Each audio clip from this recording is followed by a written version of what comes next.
掐子了，掐子了，掐子了，掐子了，燃烧了，烧着下来了。咦，看看这它落到哪了？你往上一看。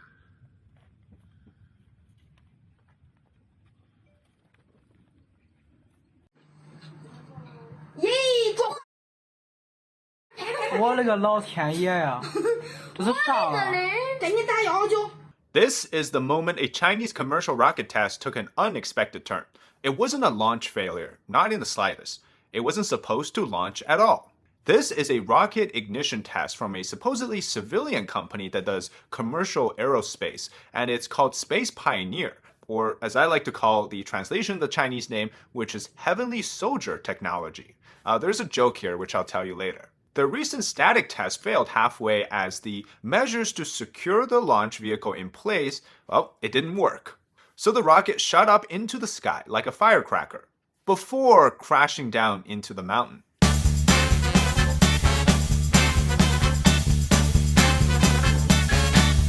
Now, there's no clear reports of any injury or casualties here, but obviously they're not going to say that this big embarrassment actually caused a lot of problems for the company. It's still very embarrassing because this is a fundamental mistake. You have to screw in the rocket. Just borrow some screws from your aunt. Yeah, I'm pretty sure after this failed launch test, they are, how do you say it? What was that scene from Iron Man 2? Most countries 5-10 years away.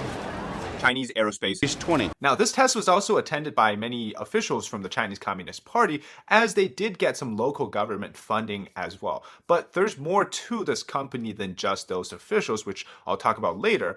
But they witnessed firsthand of what essentially is a disaster. Major blow to the Chinese Communist Party's ambition to compete with the United States in the front of space.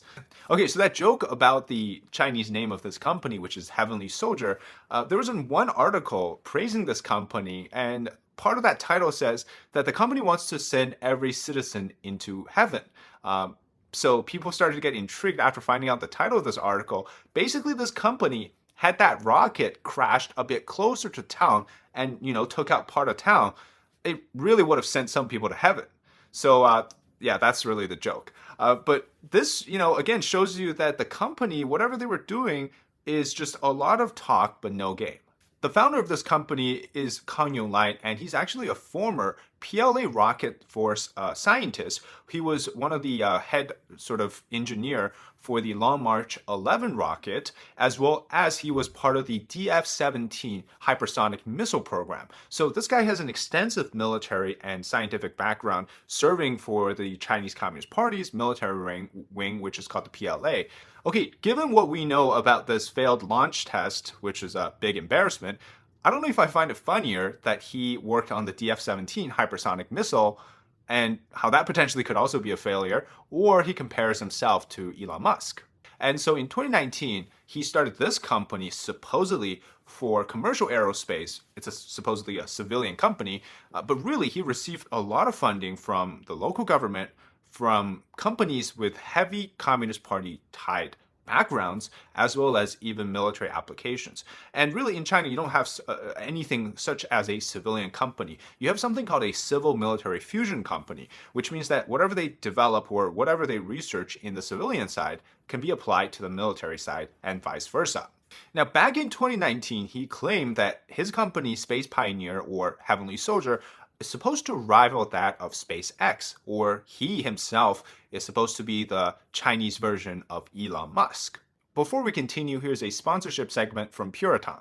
If there is one supplement you want to get incorporated into your diet, it's a good omega-3 supplement. It's the best all-around defender for your health. It reduces inflammation, cholesterol, improves eyesight, and reduces risk for heart problems, as well as helps with joint pain, among other benefits. Today, I want to introduce you to Puritang's green vegetables. Puritang gets their ingredients straight from the high mountains of South Korea, and the omega oils are extracted from purslane and perilla seeds. It's 100% vegan.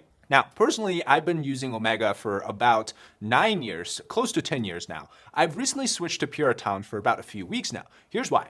We mostly get our Omegas from fish, right? But that's not the best case for everyone, especially there's the aftertaste. It might not be suitable for vegetarians or vegan. So the most important part, right, we often forget is the actual concentration for Omegas. Puritang soft gels have a much higher content for Omega 3, 6, 7, and 9 than many of the brands out there. And some say that they notice there's less hair loss, more energy, lower cholesterol levels, and overall improved health. I think the best part for me is the lack of inflammation or the reduction of inflammation. Other brands also they use this high heat method to extract the oil, which in turn creates a lot of harmful byproducts. Puritang's green vegetable is done using a patented method of supercritical carbon dioxide low temperature extraction, so it preserves the natural properties and maintains high purities. First of its kind. So get it for yourself or as a gift to your loved ones ahead of the holiday season. Use my code DZ2023 and you can receive free shipping globally. Check out my link in the description and comment today.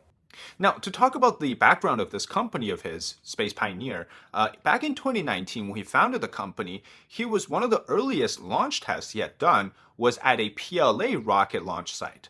Given the fact that he claims he's a civilian company, any single firm in China that has the ability to access a military launch site means that they're not some simple civilian firms that's trying to do basic commercial research.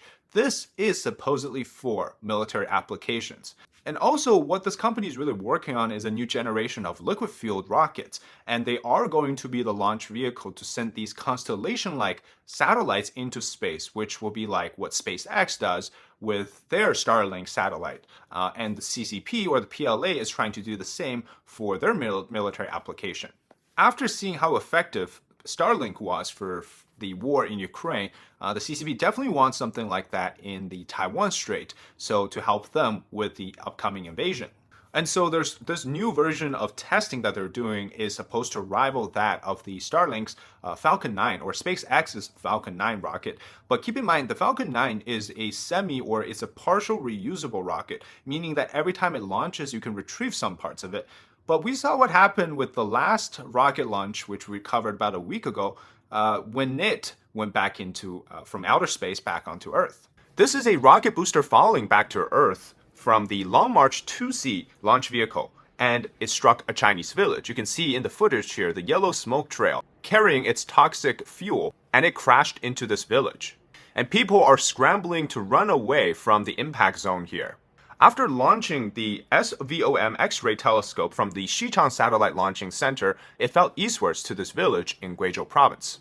Now, provided this was a different company, but it does kind of show us the technical level at which the Chinese Communist Party's companies are working with. But don't think for a second this company is donezo because, like I said, a lot of investments, a lot of money has been poured into this company from various deep pocket investment firms with heavy ties to the CCP. One of them is CCIC. Now, this company is what, at least on paper, used to be owned by the Zhu's family, which is a very powerful communist official family. You call these the princelings because they come from like the most powerful communist officials. There's also another investment firm which is called CITIC, and this is, or you can call them the China Securities Investment. That has background extending from Deng Xiaoping to other princelings. And again, this is like the biggest of it all, like the base camp of princelings that have their money into this firm.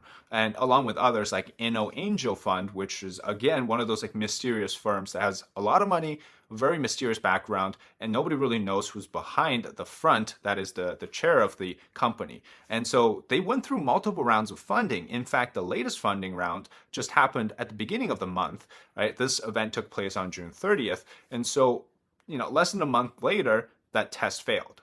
Of course, the real result is disappointing to say the least, and that doesn't mean they won't continue to do these tests because ultimately the goal here is, again, it's a Cold War 2.0. It's about space race. We're back to the days of the 60s where you want to send the satellites, you want to be the best in space, you want to dominate that domain. And so we're going to see more of this, right? Because to be honest, I think Space Pioneer, with all of its embarrassment, is still the only hope the CCP has to fight against the SpaceX or otherwise NASA-funded programs. And so really, their next launch may be a success, maybe not. Either way, this is going to continue. All right, that's it today for the episode on how China's most recent rocket launch was an embarrassment, but there's a lot of deep money supporting this program in China. And if you enjoy the content, leave a like, comment below your thoughts, and subscribe to our channel. Until next time, bye-bye.